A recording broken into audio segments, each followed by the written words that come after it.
How to compost. Decide how kitchen scraps will be used. Before you start collecting your kitchen scraps, you need to know if you will be using them for a personal compost bin or if they will be going to a municipal composting program. Making this distinction is important because you can compost more food items in a municipal composting program than you can at home. For a municipal program, you can often collect all biodegradable kitchen scraps, including meat and dairy. Get a small compost container for indoors. Have a mini compost bin indoors that you keep near your meal preparation area. It should be something that is easy to fill up, transport daily to the compost bin, and keep clean. You could consider a small plastic container. There are fun tiny garbage cans with lids, or use something as simple as a ceramic bowl with a saucer over it. Locate your compost bin somewhere that is easy to access, so that you and family members will be encouraged to use it. Collect all fruit and vegetable scraps. The best kitchen scraps to add to your compost pile are those fruit and vegetable scraps because they break down quickly and do not attract rodents and insects in the same way that animal products do. Add all of your fruit and vegetable scraps, including those that have been cooked. Use only select animal products in home composting. While all animal products that are used in the kitchen can go into municipal composting bins, there are only a few that you should add to your home bins. One of the few animal products to add is egg shells, as these add calcium to the compost, which will help your plants grow. Know what not to compost. There are a variety of biodegradable items that can't be composted at home for reasons of health, hygiene, and inability to break down. These include meat and meat scraps, bones, fish and fish bones, oil or fat, pet or human feces, except for manure of herbivorous creatures such as rabbits and horses. Setting up a compost pile in your yard. Pick a spot for your compost pile. Your compost should be in a location that is not too close to your home, so that any smells produced won't bother you and so that any rodents that visit it won't migrate into your home. It can be in the sun or shade, but understand that compost bins in the sun will break down quicker but will likely need more water added. Also, make sure the pile is in an area where there is room to turn it. It is best to have a compost pile on an area of soil a few feet away from plants, not on a deck or patio, so that turning and moving the compost will be easy. Purchase a pre-made compost bin. If you want a quick and easy way to start your compost pile, there are a variety of bins that can be purchased at home improvement stores or through many local municipalities. These are often black plastic tubes with a lid on top and an open bottom. They are typically cheap to purchase and easy to set up and use right away.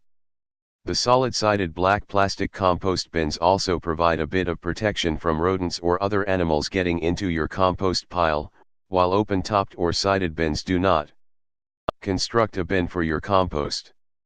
If you have a specific shape or size of bin you want, it is easy for you to make your own custom compost bin.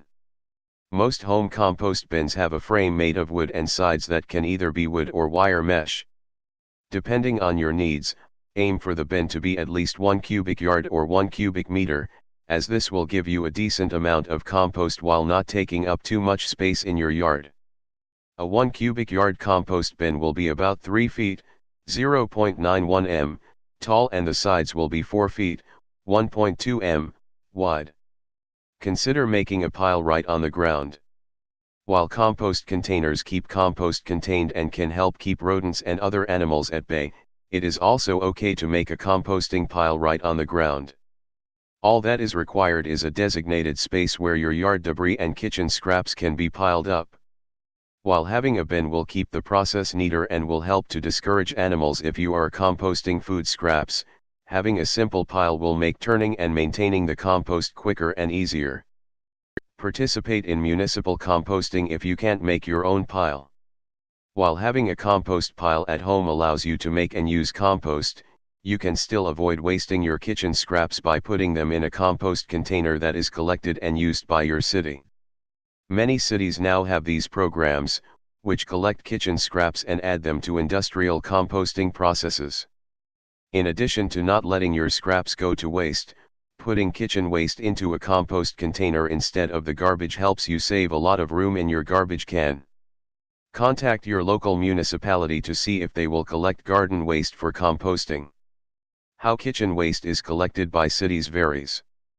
Some municipalities have you add it to your yard debris container, while others have separate containers for kitchen scraps. Filling your compost bin. Layer the bottom with lightweight brown material, if possible. To begin the actual pile, add leaves or other dry yard debris that you have available. Ideally, this layer should be a few inches deep and will give the pile a good, solid base. If you don't have any brown material to use, you can still start your pile. You can also use a light sprinkling of garden soil or recently finished compost to start the pile, which will introduce the correct bacteria. Collect green composting materials. Green materials, which are high in nitrogen, are used to activate the heat process in your compost. Some perfect heat generating materials include young weeds, before they develop seeds, comfrey leaves, yarrow, and grass cuttings. Other green items that compost well include fruits and vegetables, fruit and vegetable scraps, coffee grounds, tea leaves, including tea bags with the staple removed, and chicken, turkey, cow or horse manure.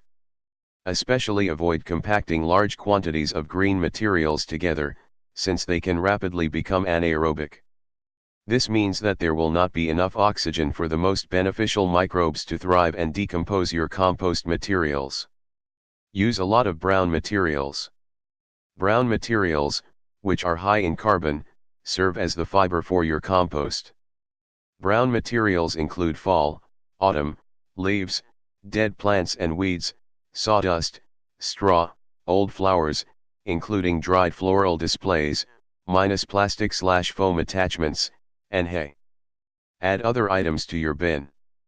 Other items that can be composted include paper towels, paper bags, cotton clothing, torn up, eggshells, and hair, human, dog, cat, etc. However, use all these items in moderation. Layer a variety of materials in your bin. The ideal compost pile is between 3 parts brown materials to 1 part green to half and half, depending on what materials you have on hand. These items should come into contact with one another and should be laid down in thin layers that are only a few inches deep. Cover your bin or bury food scraps under a layer of general yard waste. If you want to include food scraps in your compost pile, you need to be cautious about attracting animals and insects and creating bad smells. To help stop these problems, cover the whole bin with a lid or simply cover kitchen scraps immediately with a layer of yard debris. If you don't have new yard clippings or debris to add, just tuck your kitchen scraps under the existing top layer in the compost bin. Caring for your compost. Keep your compost moist. In order for biodegradable items to break down quickly, they need to be in contact with moisture. The easiest way to do this is to sprinkle each layer lightly with water as you build the heap. Add water or wet, green materials if the pile seems dry. However, add dry, brown materials if the pile seems too wet. In dry weather, fill your compost bucket with water each time you dump it in the compost pile. This will help add needed moisture. Your pile should be about as damp as a sponge that has been wrung out. Crush compost materials into small pieces to speed up the process. In order to help compost break down faster, shred leaves and other yard debris and crush eggshells. Since it takes longer for larger pieces to break down, this will speed up the time it takes to make compost. Help the pile heat up. You want the compost pile to be warm so that microbes will thrive and break down the organic material you have collected. Covering the compost with a black garden cloth or other black covering during cold weather will help raise the temperature. The temperature of the compost pile is very important and is an indication of the microbial activity of the decomposition process. The simplest way to track the temperature inside the heap is by feeling it with your hand. If it is warm or hot, everything is decomposing as it should. If it is the same temperature as the surrounding air, the microbial activity has slowed down and you need to add more materials that are high in nitrogen, green materials, to the bin. Covering the top of the container will also make the compost pile look neater. Mix the compost. Move matter from inside to outside and from top to bottom. Break up anything that is clumpy or matted. If you are still adding to the pile, take the opportunity while you turn it to introduce the new matter and mix it well with the older matter. You can turn the pile by using a pitchfork and moving the entire pile to the clear spot. Mix it up and then move it back into the bin. Mixing the pile in this way helps to keep air flowing inside the pile, which encourages decomposition. You can also get a tool that is specifically made for mixing compost. This compost mixer is a pole with a handle on one end and mixing tines on the other. You simply shove the tines down into the compost pile and then twist the handle to mix. Turn your pile once every week or two. It's a good idea to mix your compost on a regular basis, especially if you are adding kitchen scraps that could become smelly if not mixed in. Turning the pile helps to encourage the growth of the right kind of bacteria and makes for a nice, sweet-smelling pile that will decompose faster. Determine whether the compost is ready. At some point, you may need to stop adding to the compost pile to let it finish up. You will know your compost is ready for use when it is no longer warm and it is a deep brown color throughout. It usually takes about 2 to 3 months for compost to be made, depending on the weather conditions and the contents of your pile. Very fresh compost can grow plants, but it can also rob the soil of nitrogen as it continues to break down. If you think your compost is not all the way done, either leave the compost in the bin for a while longer or spread it in your garden and let it sit there for a few weeks before planting anything in it. Use your compost. If all goes well, you will eventually find that you have a layer of good compost at the bottom of your bin. Remove this and spread it on or dig it into your garden beds. You may wish to sift it through a coarse mesh screen or use your hands or pitchfork to remove any larger chunks that haven't yet broken down. Composting works almost magically and fast. If you begin with a cubic yard of proper materials, keep it moist, and turn it weekly, it's possible to get several large batches of compost each year. Avoiding common mistakes.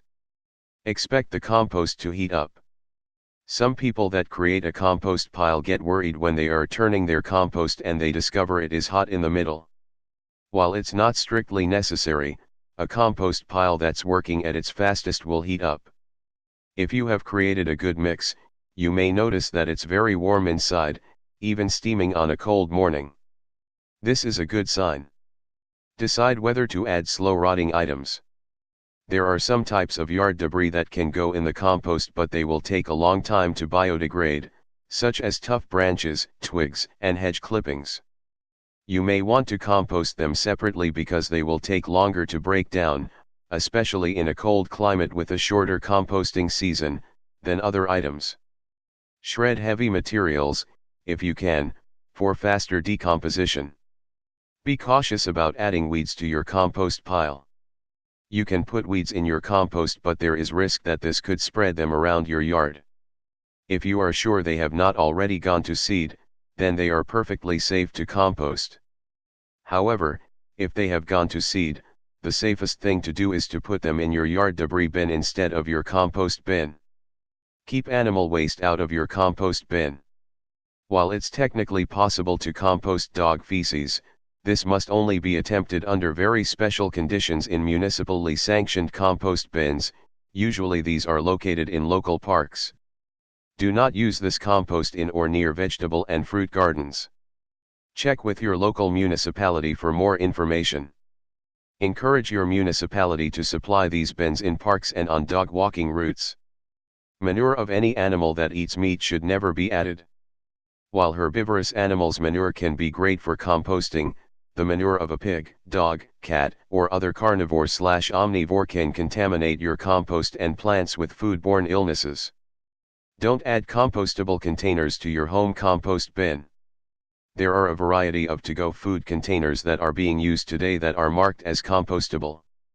However, they are typically only compostable in industrial composting processes. they will not break down properly in a home compost bin because the temperatures don't get high enough there.